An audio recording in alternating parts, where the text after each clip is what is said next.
പ്രിയ കൂട്ടുകാരെ, ഇന്ന് നമുക്ക് റിലീവ് എന്ന ഇംഗ്ലീഷ് വാക്കിന്റെ അർത്ഥം നോക്കാം. റിലീവ് എന്ന ഇംഗ്ലീഷ് വാക്കിന്റെ അർത്ഥം പുനരനുഭവിക്കുക, ഓർമ്മകൾ പുനരാവിഷ്കരിക്കുക, പഴയ അനുഭവങ്ങൾ പുനരാവിഷ്കരിക്കുക, മുമ്പ് അനുഭവിച്ച സംഗതികളെ വീണ്ടും മനസ്സിൽ വരുത്തുക.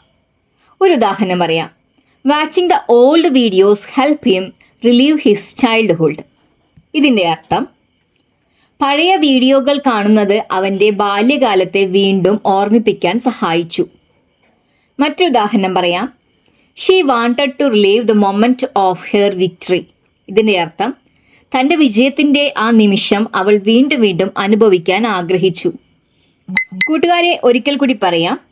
റിലീവ് എന്ന വാക്കിന്റെ അർത്ഥം പുനരനുഭവിക്കുക, ഓർമ്മകൾ പുനരാവിഷ്കരിക്കുക, പഴയ അനുഭവങ്ങൾ പുനരാവിഷ്കരിക്കുക, മുൻപ് അനുഭവിച്ച സംഗതികളെ വീണ്ടും മനസ്സിൽ വരുത്തുക.